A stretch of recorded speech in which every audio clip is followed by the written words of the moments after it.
Welcome to the Carl Jackson Show, your daily dose of objective truth in a world of confusion and lies. Listen, Senator Bob Menendez has nothing on the Biden crime family. In November 2013, Hunter joined with Chinese investors to create Bohai Harvest RCT equity investment. I'll get into that. In February of 2014, you have Knes Rakashev, a Kazakhstani businessman, met Hunter Biden at a Washington, D.C. hotel. Of course, you know that Devin Archer came out, Hunter Biden's business partner, and said that the big guy was on speakerphone in about 20 of their conference meetings when they were dealing with potential business partners or investors. And Joe Biden was the brand. I mean, the list goes on. In 2016, January 20, then VP Biden met President Poroshenko in Switzerland at the World Economic Forum. Biden stressed the linkage between the loan guarantee and the necessary reforms.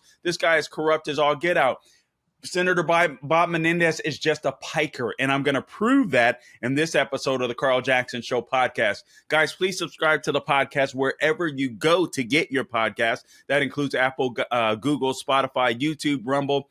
Please join us on both YouTube and Rumble. Review wherever you can review. I frankly don't know all the places that you can review, but I believe it's YouTube and Rumble. Hopefully Gabe will clarify for that for me soon. So wherever you can review, please review, rate, like, subscribe, follow wherever you follow, and please share us. We would certainly appreciate that. That'll help us grow. That'll help the word to get out. Obviously, a lot of the big news has been this corruption scandal with Senator Bob Menendez, but I don't want to focus there because I think it's yet another distraction. Listen, Senator Bob Menendez is corrupt. We all know it. We're going to get into that. There's more alleged crimes, and you've heard about them, but we'll go over them just as a refresher. I also have the Jackson's 5 coming up, so we'll talk about that. That is one of the story. But what I want to do is just kind of do an oldies but goodie or a trip down memory lane. I've done this before. I'm going to do it again, and I just want to outline some of the corruption timeline of the Biden administration. The Daily Wire did a fantastic piece. This was back in mid-July. And before we forget about how corrupt Joe Biden is and the Biden crime family, before we do that, I just want to reiterate some of the points. It's as simple as that. I don't really believe that the Republicans are serious about the impeachment inquiry. There's a video. Actually, there was an interview that Representative Matt Gaetz of Florida gave to Maria Bartiromo on her Sunday morning's Futures show on Fox this past Sunday, basically saying, listen, if Speaker Kevin McCarthy was serious about an impeachment inquiry into Joe Biden, if he was serious about an investigation into Hunter Biden, where's the subpoena? Where's it? How come there hasn't been a subpoena issued of Hunter Biden yet? I think Speaker McCarthy is making a calculation based upon the 2024 election.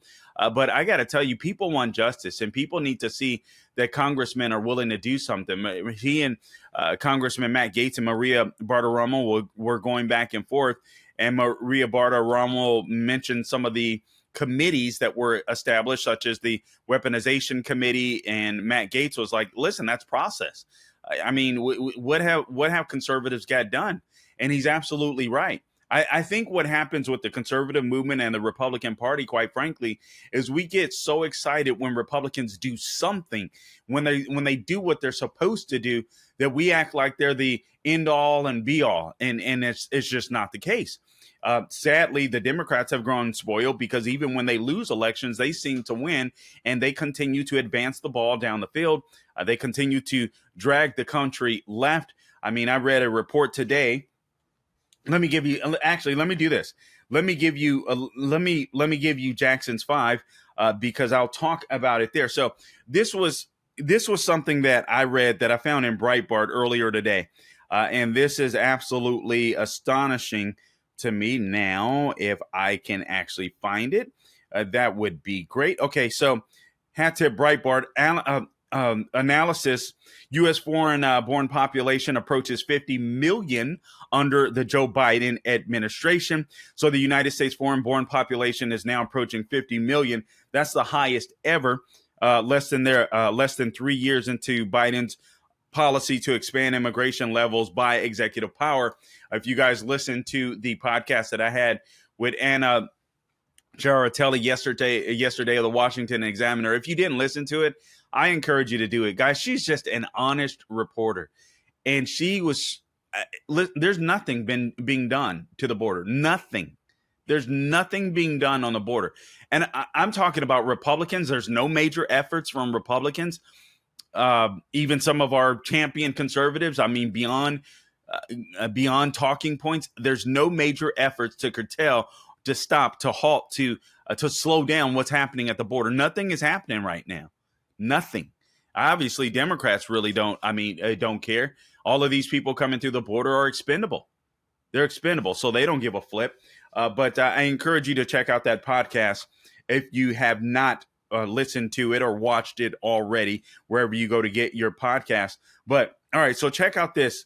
Again, going back to this Breitbart column, analysis from the Center for Immigration Studies, and the U.S. Census Bureau current population survey reveals that as of last month, the nation's foreign-born population stands at about 49.5 million people. The figure shows how quickly Biden has ballooned immigration to the United States. The CPS data indicates that about 2.2 million illegal and legal immigrants have been added to the nation's population. That's in the last year alone. All right. So, for example, since 1930, the number of immigrants living in the U.S. has increased by 250%. Again, that's since 1930. Since 1990, the foreign-born population has more than doubled. The number of immigrants in the U.S. today is also 5 times that of 1970, when fewer than 10 million immigrants resided across the United States. The data is significant, according to Breitbart, as prior Census Bureau figures have indicated that legal immigration. Listen to this. This is the important point. All right, the Census Bureau figures have indicated that legal immigration coupled with illegal immigration is driving, listen, nearly all of U.S. population growth. Legal and illegal immigration, and of course, we're not knocking legal immigration. We love legal immigration, can't stand illegal immigration. But the combination of legal and illegal immigration is driving mostly all of America's population growth. In other words, we're not having enough babies, and we have cowards in the Republican Party that won't even stand up for life. All right, so it's going to screw us. It didn't screw you up in 2022 like a lot of people said. What happened is the Democrat Party got some young women hot and bothered, single women that they always get, and then they made sure they knocked on their doors. And we didn't have a get out the vote campaign in those areas to go knock on people's doors. It's as simple as that. They just outworked us. They out-hustled us. They did target ballot hustling, if you will, to make sure that voters came out to vote. We didn't do that in the Republican Party. Instead, we got Ronna McDaniel. All right? That's why we lost. I mean, this is complete nonsense. But we're not having enough babies. It's as simple as that. Conservatives, not only do you need to fight for life, you need to make sure that you're having babies. It's as simple as that. Because what the left wants to do is they want to bring a bunch of people in that could frankly care less about our traditions and our customs and haven't read the Constitution, don't give a flip about the Constitution, and just slowly transform America. That's how you do it, especially when conservatives aren't even having babies.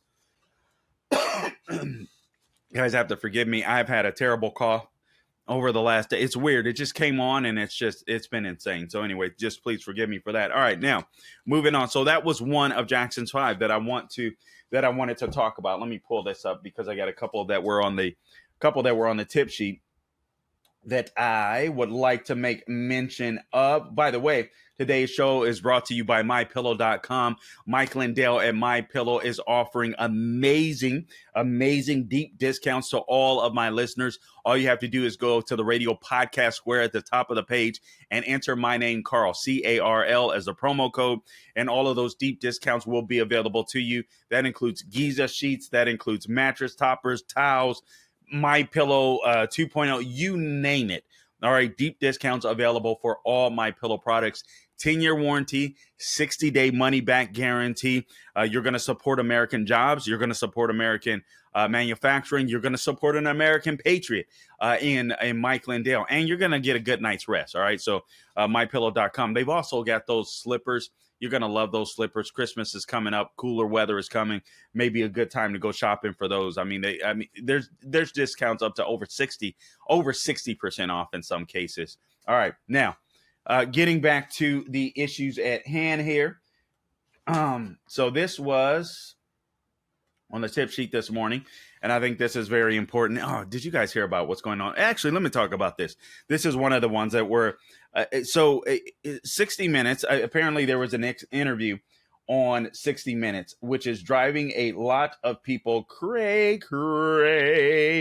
And that is basically this. Let me find it, por favor. All right, so what happened was, where is it at on the tip sheet? Forgive me.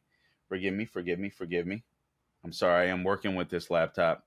All right, 60 Minutes discovers America is funding Ukraine's first responders, farmers, and small businesses. The Daily Wire wrote about this. A 60-minute segment broadcast on Sunday caused an uproar after the show reported that American taxpayers, that's you and I, here's what we're doing in Ukraine. And by the way, I feel like I don't want to conflate a couple of issues.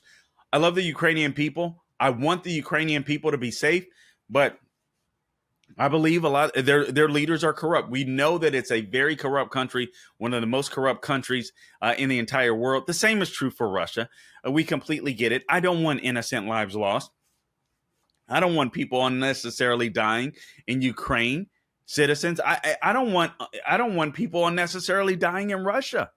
When you have when you have Putin and all of these rich guys out there that are just taking advantage of their people and skimming off the top and becoming so rich, just insanely rich. People are getting killed for their greed, so to speak. All right, I don't want that at all. But at the same token, in America, we have to be really smart. Just go back. Hindsight is 2020, but you just go back to when Putin was sitting on the border of Ukraine. At that point in time, if Joe Biden had chosen to back him, and instead he was scared to take a position, but if he had chosen to back Ukraine at that point and made a statement, listen, these are our friends. We don't trust Russia. We're concerned that if Russia goes into Ukraine, then our allies in NATO will be next. Regardless of how you feel about NATO, that's a topic for another day.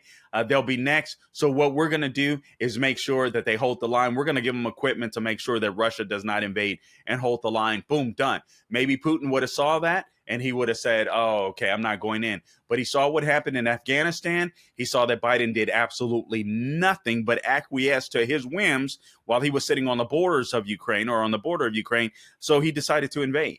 And now, so now we have all this money that's being sent to Ukraine. You have the Speaker McCarthy that came out the other day and is backtracking from taking money that was going to be stripping. What is it? I want to get this right.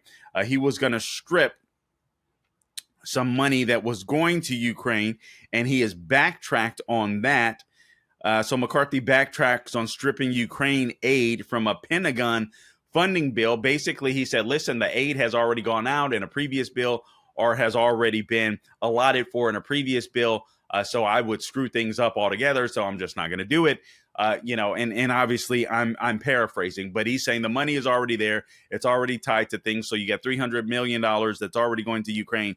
It's going to go. So the money continues to go to Ukraine. And now we find out this. Gabe, how do you feel about this? So first responders, farmers, and small businesses, listen to me. First responders, farmers, and small businesses in Ukraine are being funded by you and I. Now, we endured COVID lockdowns that ironically even conservatives don't talk about today, but I have a theory on that. And actually, I heard this point elsewhere on another show, not even by the host, but by someone that had written in, and something that I had suspected, but just completely confirmed it.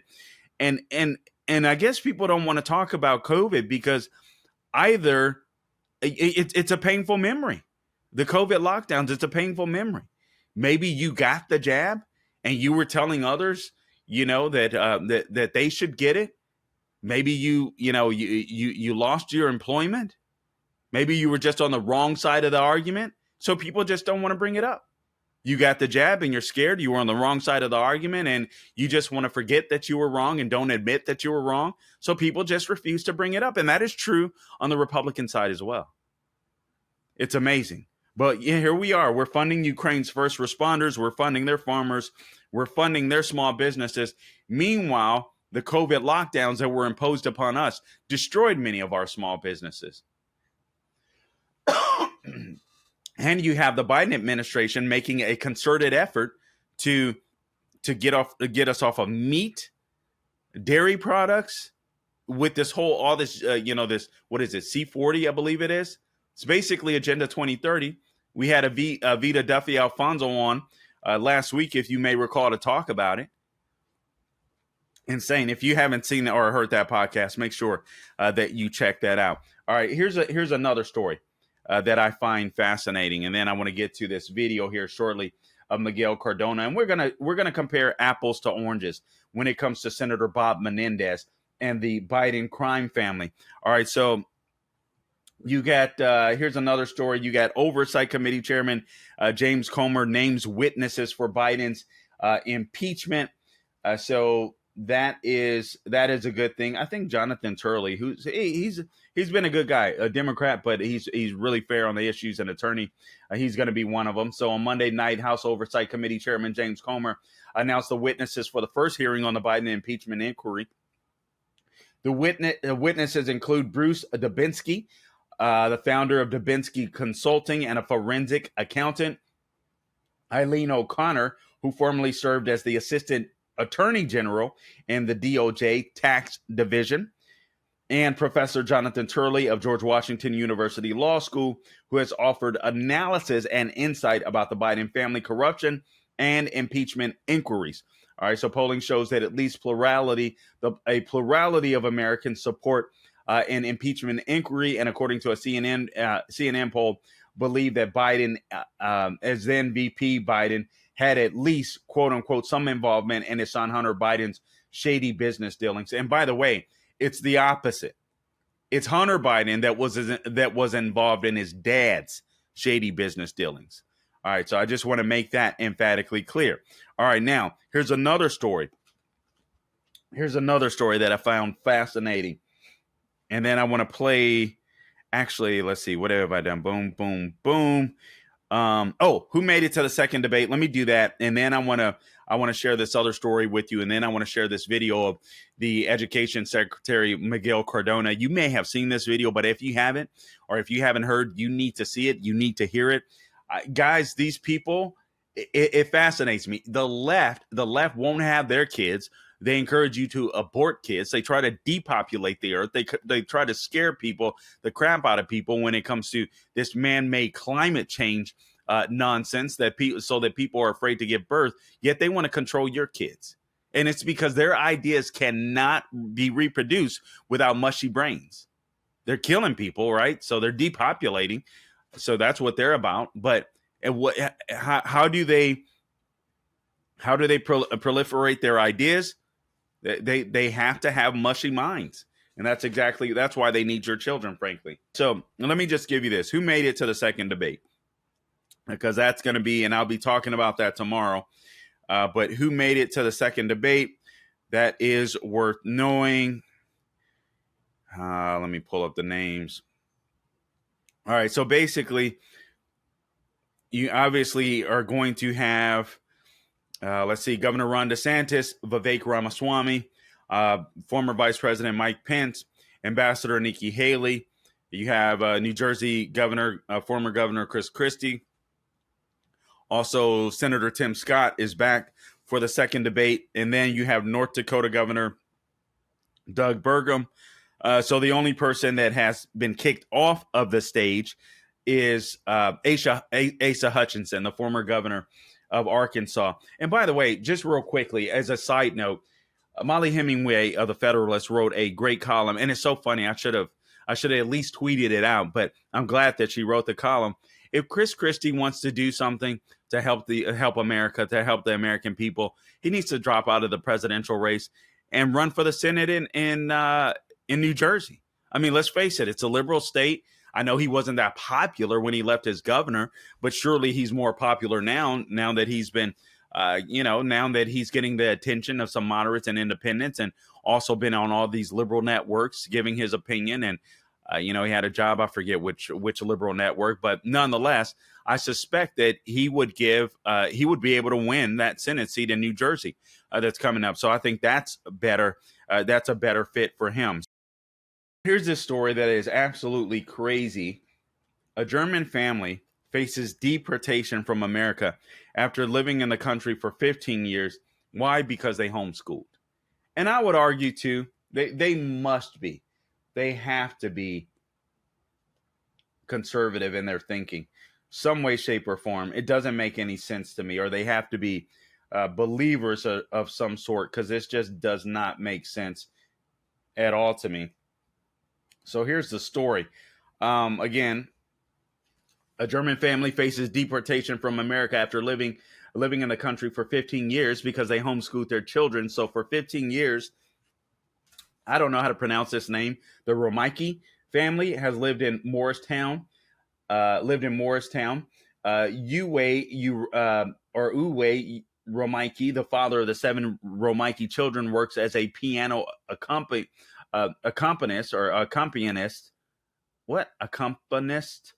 at Carson. I'm sorry, guys. I'm not hip to this. I'm sorry. At Carson Newman University. Now, they say the U.S. government is trying to deport them. The family moved to the U.S. from Germany in 2008. Their application for asylum said they were fined by the German government roughly $9,000 after homeschooling their children. Court documents show they're here with the approval of the U.S. government, but without permanent residency or citizenship status. This, according to Kevin Bowden, an attorney with the U.S. Homeschool Defense Association.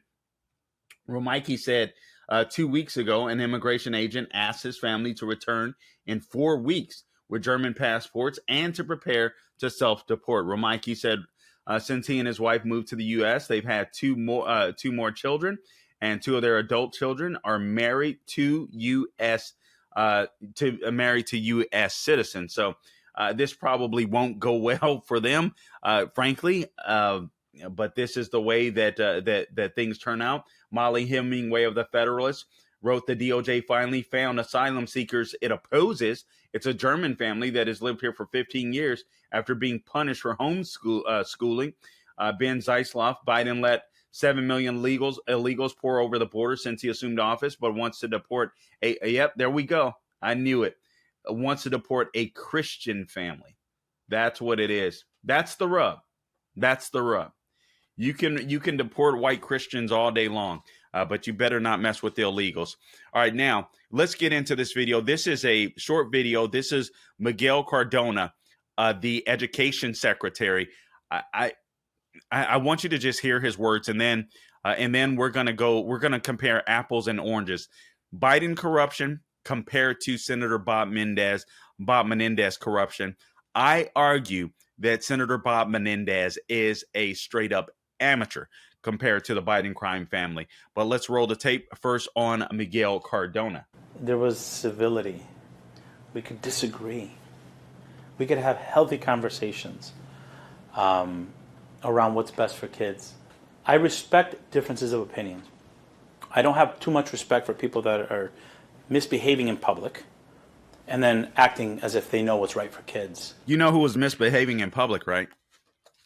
You parents that were upset with your kids being brainwashed, talked about taught about deviant behavior rather than reading, writing, and arithmetic. How dare you show up? How dare you have the audacity to show up at school board meetings and demand that teachers make sure that your children can read and write and do math at their grade level. How dare you? How dare you? Don't you want your kids as dumb as a Democrat Party does, so that they can continue to use them and brainwash them, and so that they can continue to send them out into industries, so that these corporations become woke and basically fascist, getting in bed with big government and corporations in order to impose their authoritarian viewpoints upon you. Isn't that what you want? Man, guys, understand who these people are. These are straight up commies. These are straight up fascists. When you have a position like him of power, man, this is sick. This is what these people believe. They don't have their own kids, right? They don't have their own kids, so they want to apparently reproduce by. They can't reproduce. Let me put it that way. They can't reproduce, so they've got to take advantage of your kids. They've got to brainwash your kids because they're killing theirs, apparently. All right, here's Senator Bob Menendez. I think this is the second video, Gabe. I'm not sure that's the right one. Oh, yes, it is. I'm sorry. All right, so here's Senator Bob Menendez. Now, Senator Bob Menendez, you guys may know, I'm sure more than likely, you've heard the story, but he's come out swinging. He's coming out defending himself, even though top Democrats are now asking for him to resign. So apparently the guy had about $480,000 cash in his house, and he's going to offer a defense for that. Now, you guys know he was tied up in an investigation in a crime. I mean, literally, he went through a trial. I don't know. I think this was short of 10 years ago. So this is deja vu. This is deja vu for Senator Bob Menendez. So he had some gold bars. I believe the gold bars were worth about $100,000, and the allegations are basically that this guy received bribes from some Egyptian nationals in exchange for some favors. All right. So for some foreign policy favors. So that is absolutely huge. But this guy is still a piker in comparison to the Biden crime family. Oh, and his wife apparently got a C300 Mercedes Benz, a luxury car worth about somewhere between 55 to 60 grand. That was given to her by one of the people involved. So here's Senator Bob Menendez in his defense. Let's go ahead and roll the video, Gabe. Exonerated, but I still will be the New Jersey's senior senator. For now, I want to address four things. First, a cornerstone of the foundation of American democracy and our justice system is the principle that all people are presumed innocent until proven guilty. All people. I ask for nothing more and deserve nothing less. The court of public opinion is no substitute for our revered justice system. We cannot set aside the presumption of innocence for political expediency when the harm is irrevocable. To those who have rushed to judgment, you have done so based on a limited set of facts framed by the prosecution to be as salacious as possible. Remember, prosecutors get it wrong sometimes. Sadly, I know that. Instead of waiting for all the facts to be presented, others have rushed to judgment because they see a political opportunity for themselves or those around them. All I humbly ask for in this moment, in my colleagues in Congress, the elected leaders and the advocates of New Jersey that I have worked with for years, as well as each person who calls New Jersey home, is to pause and allow for all the facts to be presented. Second, my long record. Third, for 30 years, I have withdrawn thousands of dollars in cash from my personal savings account, which I have kept for emergencies and because of the history of my family facing confiscation in Cuba. Now, this may seem old-fashioned, but these were monies drawn from my personal savings account based on the income that I have lawfully derived over those 30 years. I look forward to addressing other issues at trial. You know, that's a very specific statement. That would be easy to prove or disprove. And frankly, listen, I mean, these are the alleged crimes. Again, 480,000 cash. I think about 100,000 in gold bars. and this luxury vehicle that was given to his wife. Now, there are senators that are calling for, some Democrats that are calling for his resignation. Ironically, we won't play that one, Gabe. Ironically, um, ironically, you have John Fetterman. That's one of them. John Fetterman, that can barely utter a sentence, happens to be one of them. Also, Governor Bill Murphy of New Jersey is another one who barely won his race. And honestly, we could have won. We could have won that race if we didn't have Governor Phil Murphy. I'm sorry, if we didn't have Ronna McDaniel and we had a more serious RNC chair, we could have won that race. Nobody was paying attention to that race, and it looked like it would have swung in our favor if we had just invested a little bit. Let me just reiterate: the federal indictment against Menendez and his wife, hat tip to Daily Wire, was unsealed on Friday and accused the senator and his wife of accepting bribes from 3 business people in exchange for actions that he took as chairman of the powerful Senate Foreign Relations Committee. All right, this according to the DOJ. The bribes were intended to protect the businessmen and to benefit Egypt. So these are some very serious charges. Again, I mean, this guy was in trouble. I believe it was fewer than 10 years ago. And so this is deja vu for him all over again. He was colluding at the time, I believe, with a doctor. I don't remember all of the details of that past case, but it was pretty insane. People thought he was going to go to jail. He won that case. Let's see if he's able to skirt past this. Apparently, if he's convicted, I mean, he's looking at 45 years. Basically, he would die in prison. All right. If he's convicted, the guy would die in prison. Okay. So now $480,000 cash. Yes, it sounds like he allegedly sold out the United States and, for some favors for some foreign nationals, some Egyptian foreign nationals. So this is what's alleged: $480,000 cash. All right. Again, the gold bars and then the Mercedes Benz. Now, let's do this. Let's put this into perspective. And Democrats are getting scared because there was a WAPO poll. I don't know if it was WAPO and ABC, so Washington Post and ABC. I forget exactly whom, but basically they're showing in a head-to-head Trump versus Biden. And I got to be honest with you, polls this far out are a little stupid, but they're fun. And it's enough to make Democrats scared, because what's really important are Biden's unfavorable. People simply do not like the guy. They don't trust the guy with the economy.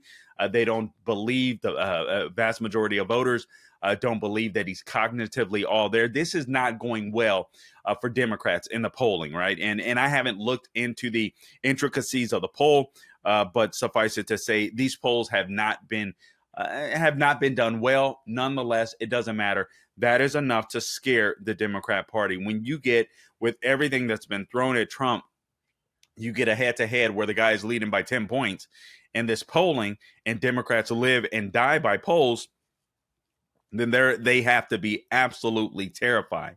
Now, so that's Senator Bob Menendez. All right, maybe corrupt.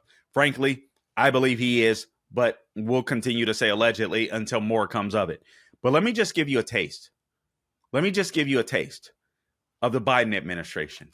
Let's do a man. What's the wording that I'm looking for? Let's take a trip. Down memory lane, going all the way back to November 2013. Now remember, in November 2013, Joe Biden was the vice president. His son was on crack. Son Hunter Biden. I believe his son is probably still on drugs, frankly. All right, based upon behavior, so on, etc. But here it is. All right, I'm not going to go through all of these, but Senator Bob Menendez. Okay, maybe this should be the short game. No, actually, I can't do it. This is, all right, a little behind the scenes baseball. We're always trying to figure out points at which we can create shorts because we need to grow, and we're learning this podcasting thing. So here I am thinking out loud. So that's just a little inside baseball. All right, so now, Senator Bob Menendez, we got it, right? $480,000 cash. That'll be easy, in my opinion, to prove or disprove whether or not he was taking his paycheck and putting that money into his savings account and withdrawing it, if someone else was sending the funds to him. All right, pretty easy to prove. $100,000 in gold bars. some people, wealthy people, may have $100,000 in gold bars. Can they prove where those gold bars came from? Seems like to me that might be relatively easy to prove based on shipping, tracking, so on, etc. And then the Mercedes Benz. All right, real easy to prove, right? Who purchased it, or was it cash just outright given to Bob Menendez's wife so that she could purchase it? All right, so three things. All right, three things. November 2013, Hunter joined with Chinese investors to create Bohai Harvest RST Equity Investment Fund Management. So while Joe Biden is president of the United States, you have his son. Again joining with a Chinese, or creating a Chinese investment firm controlled by the Bank of China. Nonetheless, 1 month later, then VP Biden traveled with Hunter on Air Force Two to China and met the CEO of BHR. Remember, Biden never met his son's business partners, or never spoke to his son's business partners, never dealt with his son's business dealings. All right.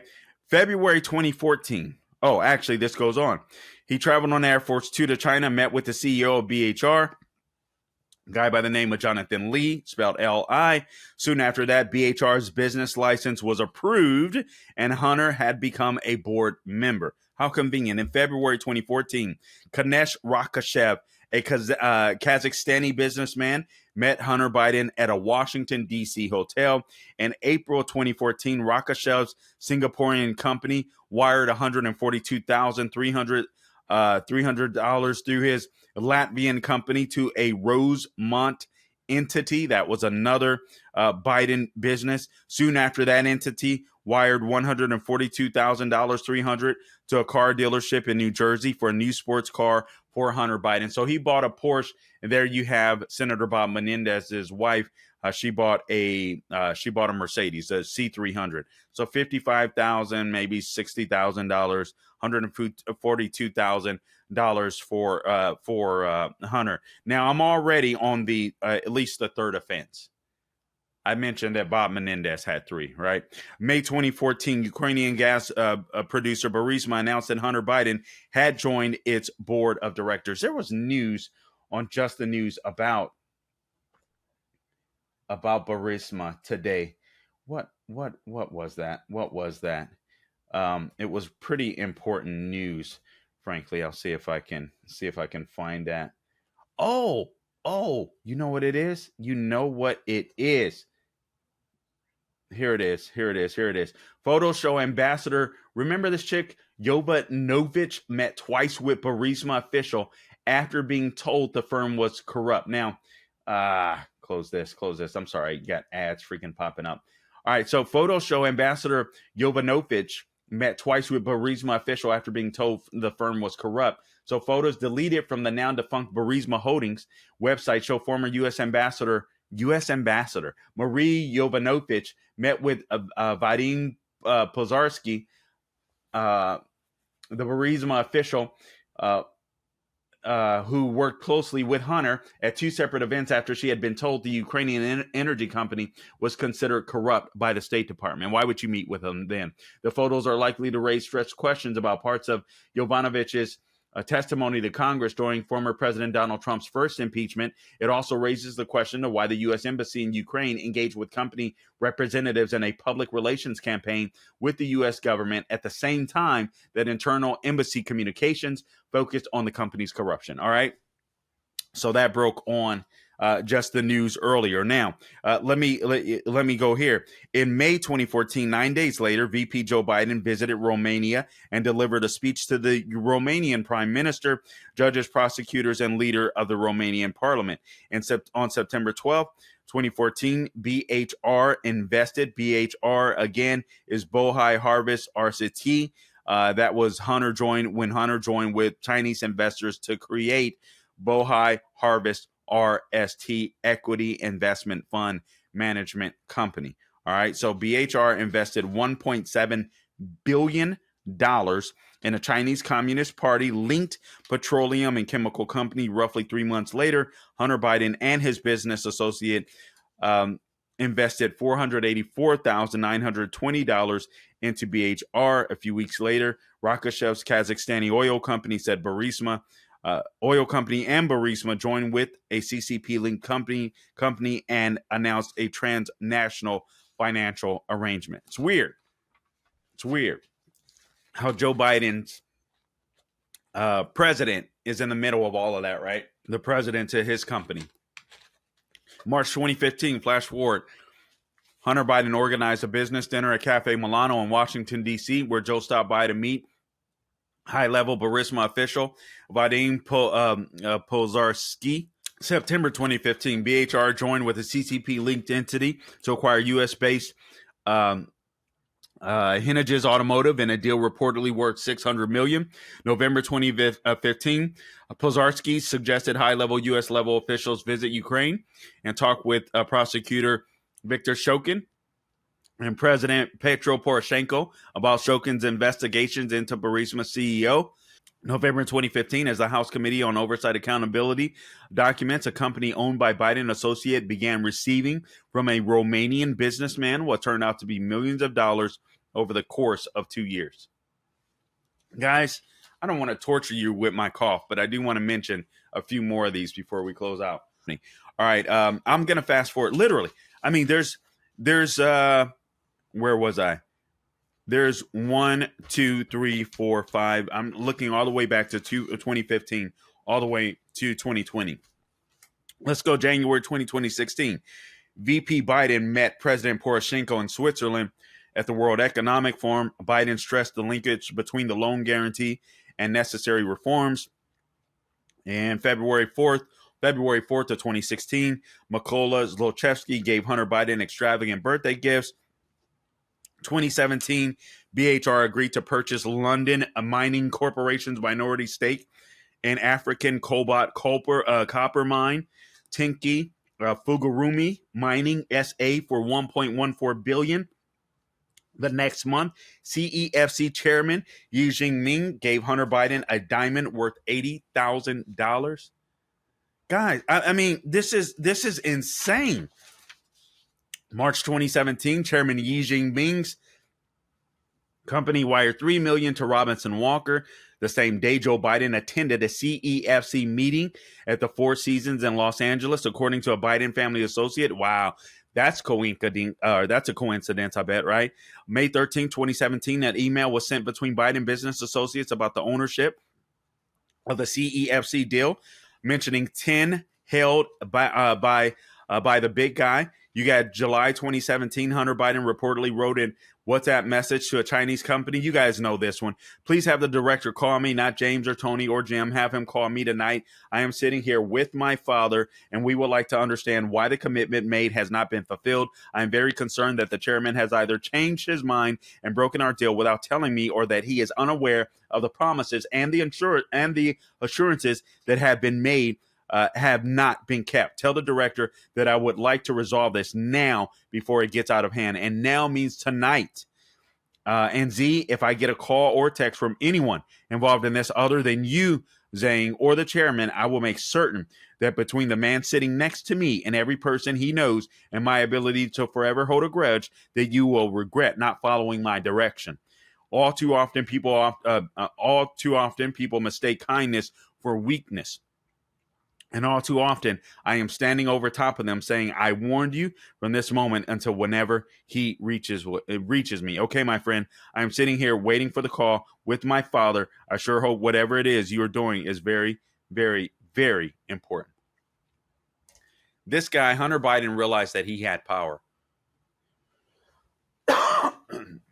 Whether Biden was there with him or not, he realized that he had power by using the Biden brand, by using his dad's name. That's back in August 2017.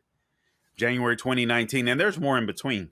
Hunter Biden texted his daughter, I hope you can all do what I did and pay for everything for this entire family for 30 years. It's really hard, but don't worry. Unlike Pop, that's the big guy. That's J.R.B. Ware. That's Robert L. Peters. All right. That's Bob Ware. I won't make you give me half your salary. Giving half his salary to Pop. June 30th, 2020. The FBI FD 1023 form was created to memorialize information obtained from the CHS. Later that month, CHS says Zlochevsky said he had a total of 17 recordings involving the Bidens. 2 of the recordings included Joe Biden, and the remaining 15 recordings only included Hunter Biden. CHS said, per Zlochevsky, that the recordings shows Zlochevsky was somehow coerced into paying the Bidens to ensure Shokin was fired, the prosecutor that was in Ukraine. Not to mention, Devin Archer has come out and said, listen, Biden was on 20 speakerphone calls with me and other business associates. We were using the brand. Senator Bob Menendez is probably corrupt. I would guess that he's likely corrupt. I would guess that a lot of politicians in Washington, D.C. are corrupt. Can you say Nancy Pelosi? Right? Insider trading. Can you say that? How many are guilty of that? Senator Bob Menendez doesn't hold a candle to Joe Biden. Guys, I appreciate you tuning in to this edition of the Carl Jackson Show podcast. Sometime this week, I'm going to do a special Joe Biden is a Grand Wizard event. I mean, that obviously that I haven't spoken out. I don't think so. That video that we have, and we've saved it, of Joe Biden calling LL Cool J a boy. I haven't sounded off on that. And don't worry, I know it's out there, but I haven't spoken on it yet. So something better is coming. Anyway. All right. That's me having fun. Guys, subscribe to the podcast wherever you go to get your podcast. Also, find me on all things social media at The Carl Jackson Show. I'm on Twitter, Instagram, True Social Getter, Facebook, wherever I am. If you'll like and share it, I would so appreciate that. I'm so humbled by that. I'm humbled when you send messages. Best place to message me is probably on Twitter. I am getting better at Instagram. I can't respond to all messages, but I do try to respond to as many as possible. And Facebook too. So maybe Facebook, Instagram, and Twitter. It's probably where I do the most, but Twitter's probably most. Anyway, so follow me there, all things social media, at The Carl Jackson Show. Until next time, don't grow weary doing good. God bless you.